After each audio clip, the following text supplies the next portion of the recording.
حضرت سلیمان علیہ السلام اللہ کے نبی حضرت داؤد علیہ السلام کے بیٹے تھے۔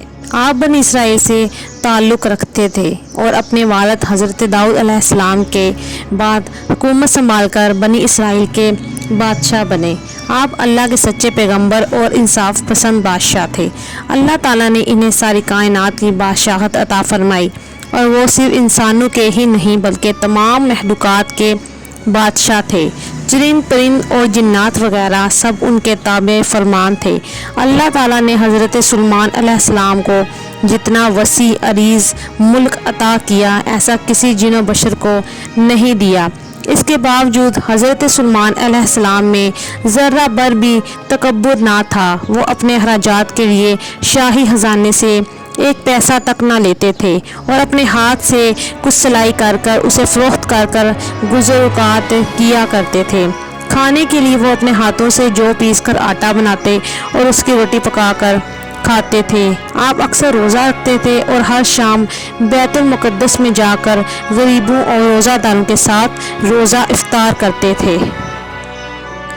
تخت سلیمانی۔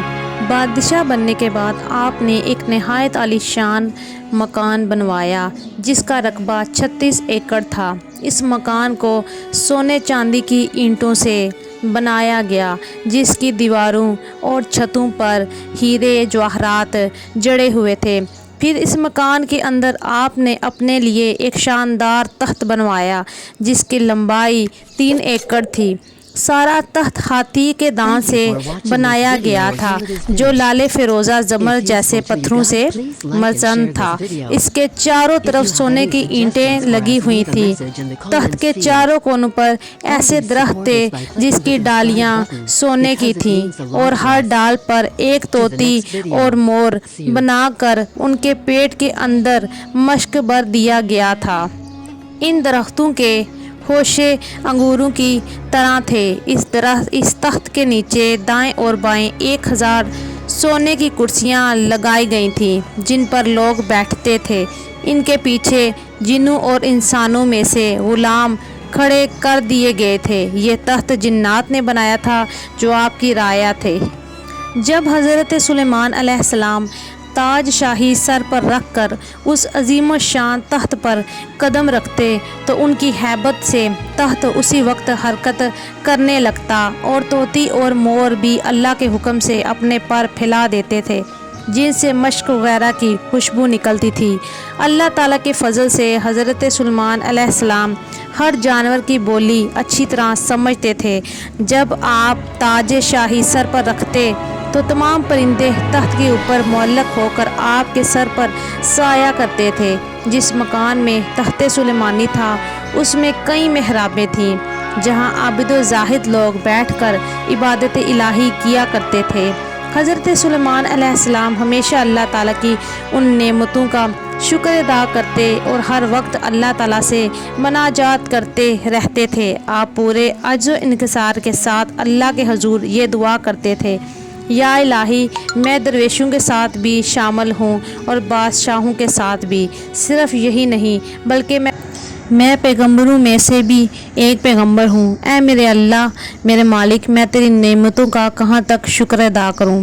اللہ تعالیٰ نے ہوا کو حضرت سلیمان علیہ السلام کے تابع کر دیا تھا۔ جب آپ اپنے عظیم الشان تخت پر بیٹھ کر تخت کو چلنے کا حکم دیتے تو تخت اتنی تیز رفتاری سے چلتا کہ آپ ہزاروں میل کا فاصلہ چند منٹ میں طے کر آتے۔ آپ صبح کو ایک شہر اور شام کو دوسرے شہر میں ہوتے تھے۔ آپ کے باورچی خانہ کے لیے جنات نے بڑی بڑی پتھر کی دیگیں بنائی ہوئی تھیں جنہیں بادل پانی سے بھر دیتے۔ ان دیگوں میں روزانہ کئی ہزار اونٹ اور کئی ہزار بھیڑ بکریاں پکتے، اور اللہ کے مخلوق صبح سے لے کر شام تک آپ کے لنگر خانہ سے کھاتے پیتے۔ سلیمانی انگوٹھی۔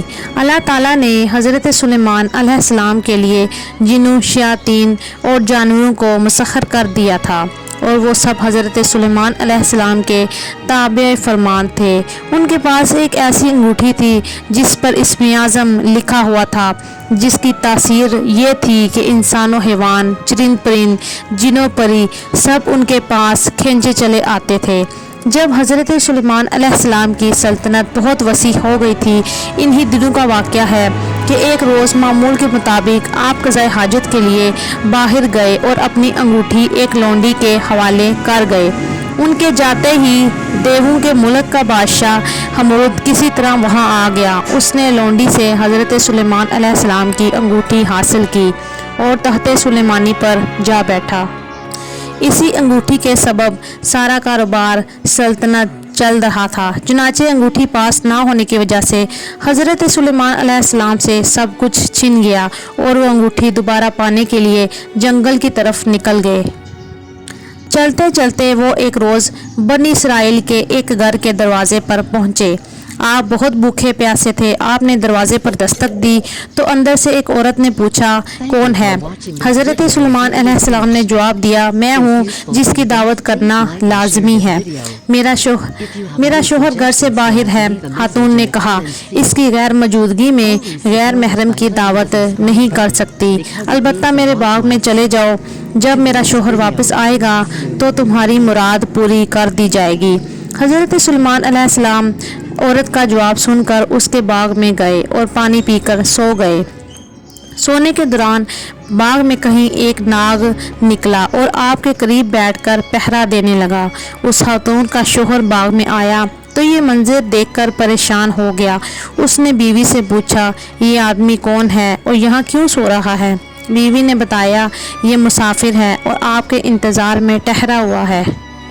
حضرت سلیمان علیہ السلام جب بیدار ہوئے تو ناگ وہاں سے ہٹ گیا۔ عورت کا شوہر آپ سے بے حد متاثر ہوا اور اس نے آپ کو اپنی بیٹی کا رشتہ دینے کی پیشکش کی، جو آپ نے قبول کر لی۔ آپ نے اس شخص کی بیٹی سے شادی کی اور 3 روز وہاں قیام کرنے کے بعد اپنی بیوی کو ساتھ لے کر وہاں سے روانہ ہو گئے۔ ادھر آپ کے تخت پر حمود قابض تھا جو جنات میں سے تھا۔ وہ حضرت سلیمان علیہ السلام کا ہم شکل بن کر تخت پر بیٹھا تھا، مگر جلد ہی اس کی حرکتوں سے لوگوں کو شک ہو گیا کہ وہ حضرت سلیمان علیہ السلام نہیں ہیں۔ چنانچہ انہوں نے اپنا شک دور کرنے کے لیے یہ تدبیر کی کہ حمود کو تورات پڑھ کر سنانے کے لیے کہا جائے۔ حمود تورات نہ پڑھ سکا، جس پر اور لوگوں نے تورات پڑھنا شروع کر دی۔ حمود گھبرا گیا، وہ کلام الہی سن کر وہاں ٹھہر نہ سکا اور فوراً ہی غائب ہو گیا۔ اس نے حضرت سلیمان علیہ السلام کی انگوٹھی دریا میں پھینک دی، جسے ایک مچھلی نگل گئی۔ حضرت سلیمان علیہ السلام ایک روز دریا پر گئے تو وہاں چند مچھیرے مچھلیاں پکڑ رہے تھے۔ آپ نے دیکھا تو آپ بھی ایک آدمی کے ساتھ مل کر مچھلیاں پکڑنے لگے۔ قدرت خداوندی نے ان کے جال میں وہی مچھلی پھنس گئی جس نے آپ کی انگوٹھی نگلی تھی۔ آپ نے اس آدمی سے وہ مچھلی پکانے کے لیے خریدی اور گھر لا کر اپنی بیوی کو دی۔ بیوی سے فرمایا، اس مچھلی کو آج شام پکا لینا۔ آپ کو بالکل معلوم نہ تھا کہ آپ کی انگوٹھی کسی مچھلی کے پیٹ میں ہے۔ جب آپ کی بیوی نے مچھلی کا پیٹ چاک کیا تو اس سے انگوٹھی برآمد ہو گئی۔ بیوی نے انگوٹھی آپ کو دکھائی تو آپ نے انگوٹھی کو فوراً پہچان کر انگلی میں پہن لیا۔ انگوٹھی حاصل ہوتے ہی آپ کا تخت و تاج آپ کو واپس مل گیا۔ آپ نے اللہ تعالیٰ کا ایک اور امتحان سمجھا جس میں آپ پورے اترے اور پہلے کی طرح حکومت کرنے لگے۔ مسجد اقصی کی تعمیر۔ حضرت سلیمان کے والد حضرت داؤد علیہ السلام کے دور حکومت میں مسجد اقصی کی تعمیر شروع ہوئی۔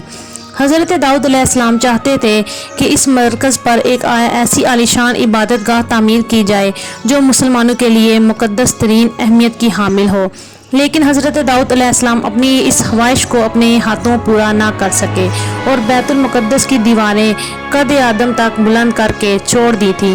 چنانچہ مسجد اقصی کی تعمیر حضرت سلیمان علیہ السلام کے دور میں مکمل ہوئی۔ حضرت سلیمان علیہ السلام نے انسانوں اور جنوں کو عمارت جلد سے جلد بنانے کا حکم دیا۔ چنانچہ 1,00,000 سنگ تراش اس کی تعمیر میں لگ گئے۔